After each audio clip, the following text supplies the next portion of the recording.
these people. Come on. Welcome, everyone, to another episode of What is the Premise?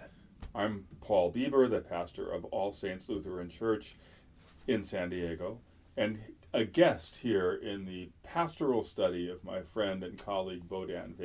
Yeah, you are in my house, so you better watch what you say. The pastor. You better remember his house is Sierra Santa. You better watch out. You're in. Well, okay. Let's get to it though. I had the meeting of the finance committee of the congregation I serve. It always brings joy to your heart, doesn't it? It does, because this was our first run at the annual budget for next year. You take a run at it? And so wait a minute here. We run right at it. Just like the students in Harry Potter running towards platform 9 3/4. We run right at it. Most people don't understand that. They go through it, right? They go through it. You don't hit the wall, or you're saying you hit the wall. No, we run at it and we get through it. But so our topic today is, what is the premise of church budgets, which is an extremely good subject for prayer. And I will ask the Pastor Losi to offer a prayer. I met that guy one time, Pastor Losi. I met him, Bruce Losi. I met that guy one time. It means the pastor of this place. Oh, it does. Okay, the Lord be with you. And also with you. Heavenly Father, we give you thanks for the gift of life itself and all good things. We give you thanks for this time together and for this chance to gather for conversation and for a discussion about finances and resources and about how we might use them in your kingdom. We give you thanks, and we know that all things are yours, but we ask that you might help us to manage what you have entrusted to the church. Help us to manage it faithfully so that we might bring an abundance in your kingdom. Give us good minds and wise discernment in our conversation today. Help us to bring insight and understanding. In Jesus' name we pray. Amen. Well, thank you. Yeah, a lovely prayer. That was a good one. Keep going. I mean, I'm just moving the camera a little bit. Oh, nice. Yeah, see. That moved it the wrong way, Paul. I thought you were checking out, just going to leave me here. No, I was just, sometimes we got, you didn't know we had a camera guy. That really, we should have done that before. But this idea of budgets, and we don't have, a big budget. We just have a automatic camera. And we don't have a big budget. We've got a very tight budget here. And for what is the premise? Yes, the budget is, it's actually non-existent. But, no, because we have an editor. We have a very skilled editor. We do. She receives something. So what is the premise of a budget? Well, as they say, a budget is a snapshot of the resources available to meet the needs or to fulfill the mission, right? And so the budget process in a congregation is an interesting one, because you have people's ideas of whether the resources are abundant or scarce, and what the mission is that we're trying to commit it to. Are your budget meetings at Sierra Santa, are they a joy and a blessing? Are they worshipful work? I'm trying to figure out what you're telling me here, Paul. What are they joyful? Yeah. Are they joyful? Yeah.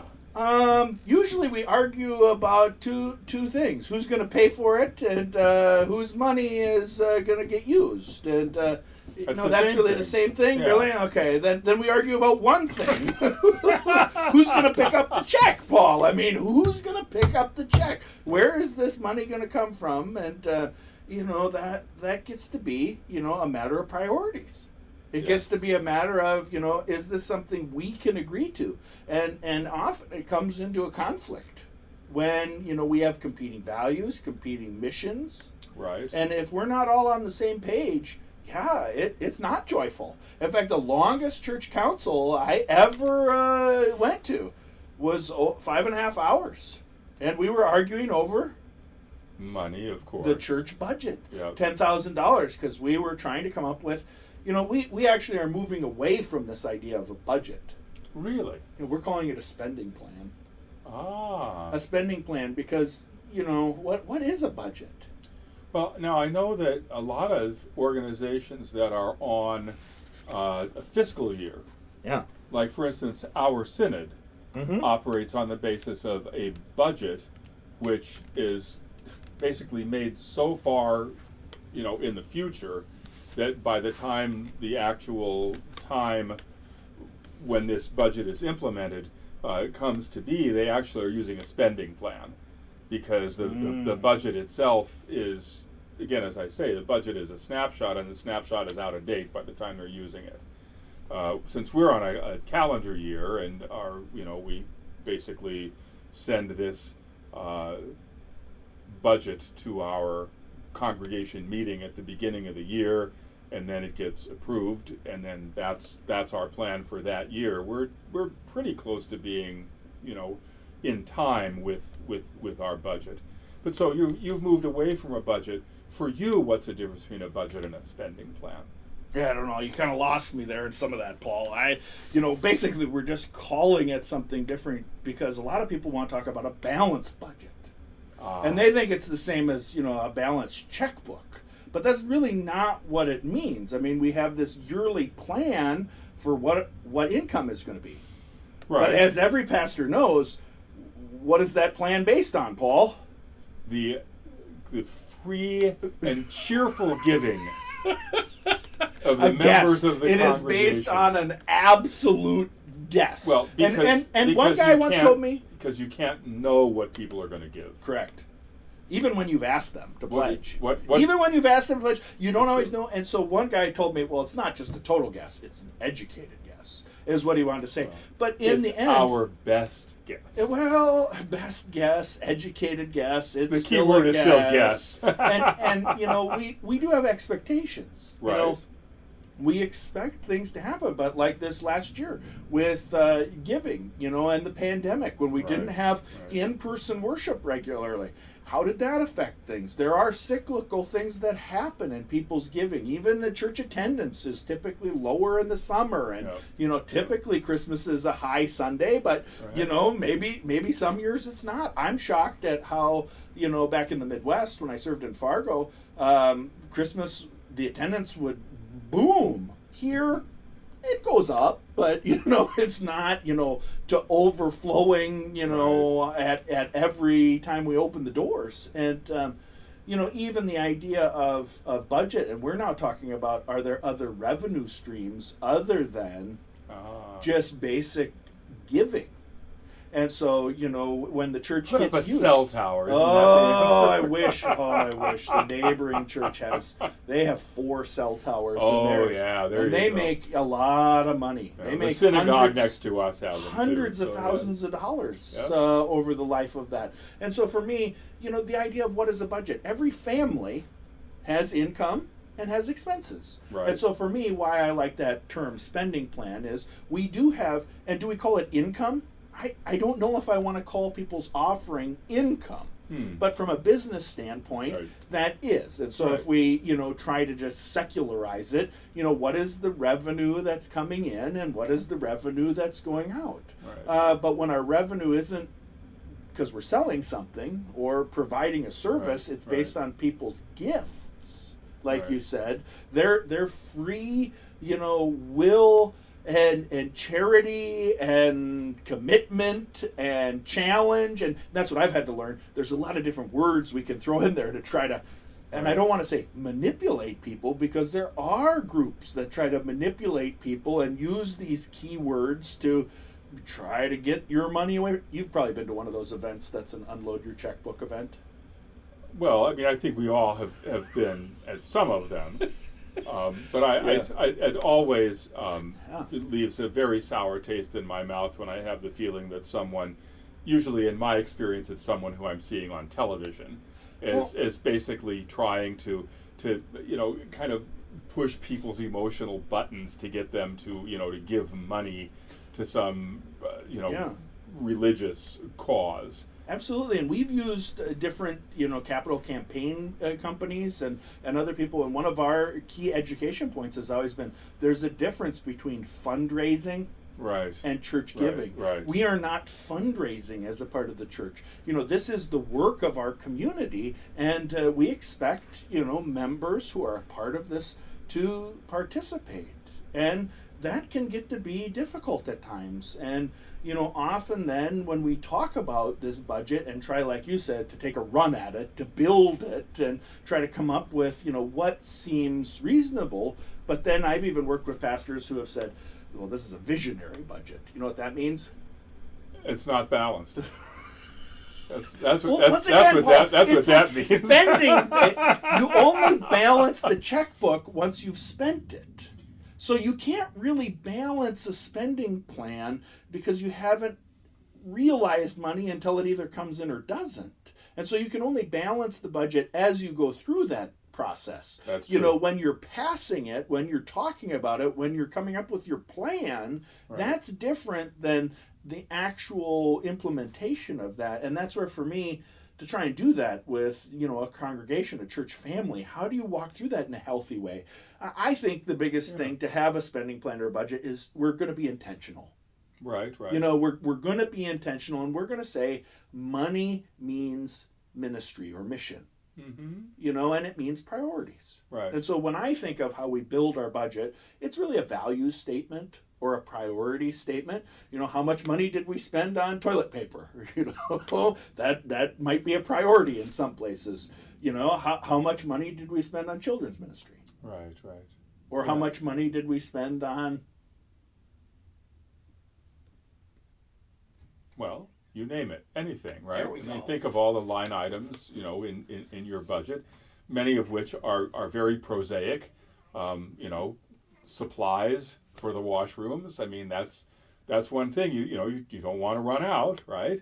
But there are other things that we hope would be perhaps a little bit more significant for the life of this organization as a church. I don't know. Good toilet paper is significant, Paul. I don't know in your house, but good toilet paper is significant. The budget for candles, for instance. This might be near and dear to your heart. Those 51% beeswax rubrical candles. You got to have those. We have liquid. Watch this. We have liquid candles, Paul. We have a couple of those too, but they're not the best. Usually Paul tells me they're lamps, not candles. They're lamps. I do call them lamps. It's true. A liquid wax candle is a lamp that looks like a candle, but it's okay. It's okay. It's still a flame and not an electric light. So see, I've mellowed in my old age. I really have. I think we should just replace them all with neon. With neon. That would be I think neon is different stained colors, glass. But we're back to budget. We're back to budget here. Because that would be a lot. Your budget, you'd have to really fill out an area to replace everything with neon. Well, it's stained glass of a different kind. See, you'll get there. But this idea of a spending plan, of our priorities, of we have things we want to accomplish, and that we have a goal and a mission. Right. And our mission isn't necessarily to generate money like a business spending plan would be. We're going to spend money on advertising because the hope is that that's going to drive some more traffic to us. What is it that as we build this budget, what's the most expensive thing at most churches? The pastor's salary in a small church like the one I serve. Well, same thing here. I definitely take a majority. In most churches, that is a majority is staff. Yep. Staff. And so, as the church grows or shrinks, that changes. How you accomplish that mission. Do you accomplish that mission with paid people or with volunteers? And as I, see budget shifting and changing, we're having to rethink some of the way we think about money and resources. And even as I've talked with people, we budget, about money and giving and offering, but we maybe also need to budget the amount of resources of time and talents in our congregation. And even we need to budget space. So if you're sharing space, sometimes we have, more than one group who wants to say they get to have church. Sure. Well, and that's a need to prioritize as well, right? Yeah. So it's about setting priorities, and you're right. It's different for us. Everyone is familiar with budgets, your own personal budget. Running a business, as you were alluding to a moment ago. But for us, it's different because we don't. In the church, we don't produce widgets. We don't have a product that we're out there, kind of setting a fair price, for this. Because what is it that we're doing? We're providing. What form is it? I think is it something for the state or for the county that has to do with personal property. It's like what does this business do? And I think it's like religious services. What we provide religious services, which of course you could take in a couple of different directions. But it's not as though we're able to set a value on those services, right? I suppose it could be otherwise. I know there are other kinds of faith communities that actually do assess their members. This is what you owe. Yeah. To keep this place going. But I like what you just said. I like what you just said.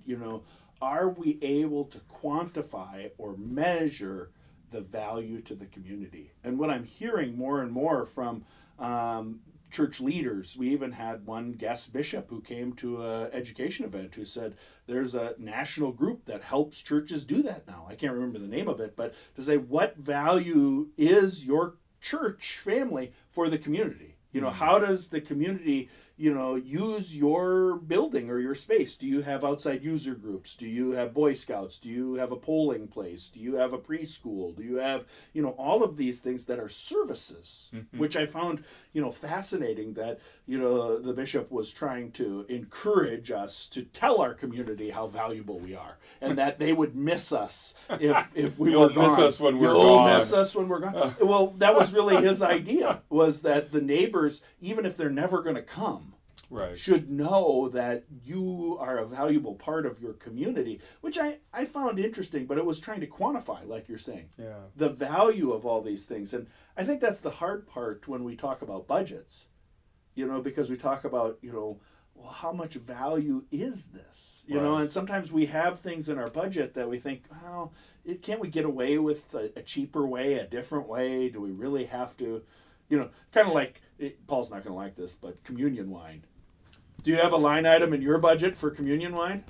I did in Chicago. I don't here because the practice that I inherited is the person that's assigned as the gift bearer each week to bring the This is a BYOB? Bring your own bottle? It is. It's. This could get interesting. They bring the wine. They did that at seminary one time, and we had port and molasses bread. It was fantastic. That was what the people brought, and was you kind of cringed when I said that. That's pretty dreadful. Well,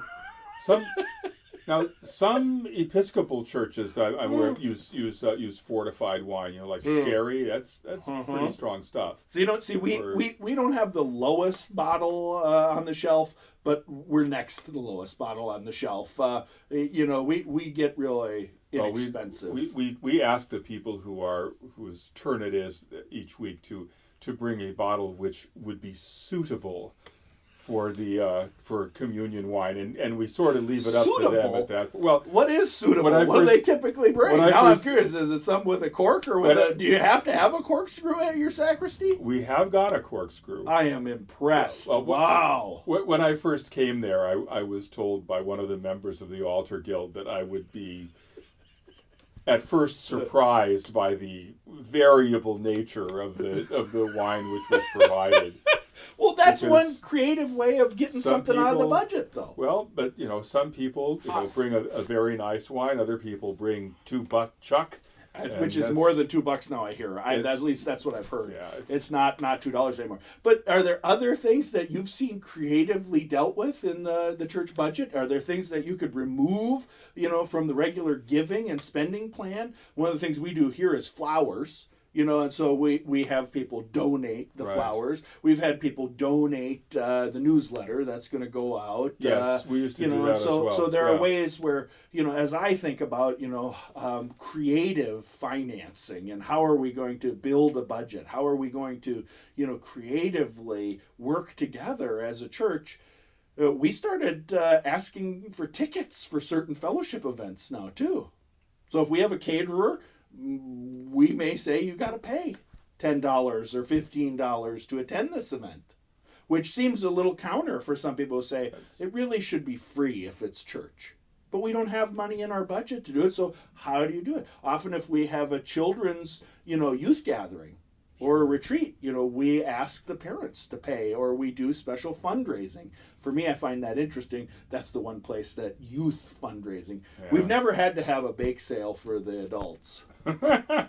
Their items usually get put in the budget. Yeah, I find that interesting versus, the youth end up having to raise some money if they're going to have an activity versus the adults. But I think that all these examples that you're giving are becoming more and more common in a sense of taking things outside the budget and providing them with their own, income stream to do this particular thing. And sometimes it is. I mean, you mentioned the idea of having a catered event. Yep. That's something where you can quantify. We were talking about how you can't really quantify the religious services that people receive when they come, and so the money that they put in the offering plate is kind of up to them. But if you're giving out tickets to a catered event, it's like, well, this is costing us, X per person who attends this. Yep. And so, there you go. You gotta pay. So even a lot of the larger churches in the Fargo-Moorhead area, before I left there, were starting to charge for funeral luncheons. Oh dear. Because the members of the church weren't able to have the time and energy in the old days. Provide the repast. To provide a meal for people who were coming to Sure. that. Because the idea that there should be a reception and it should be more than just cookies. It should be an actual meal. And I know a lot of those congregations took it very seriously as a part of their ministry. But now they're starting to say, we can't afford it. And if you want something of a certain quality, which made me think back, I was talking with a friend the other day, and my dad, when he was first a pastor in Fortuna, North Dakota, apparently they used to have potato chip sandwiches at their receptions. You ever had a potato chip sandwich? This came up in a previous episode of What is the Premise? I'm reusing material, Paul. You're not supposed to tell people that. You said that we would have the potato chip sandwiches. Maybe one day we will. Okay, so now we've had this promise twice. This is like God promising Abraham and Sarah. He promises like 2 or 3 times, and then finally it comes. I'll make true, good right? eventually one day. Okay, When you come over to my house for dinner, maybe next time you come over to my office for another episode of What is the Premise. But I'm really glad we could talk today, and glad we could think through a little bit on budgets. Now I'm hungry for potato chip sandwiches. They're not that filling. And they're not in the budget. They're not. How about that? Thank you for joining us. We're grateful. Have a wonderful day as you think over church budgets. God bless.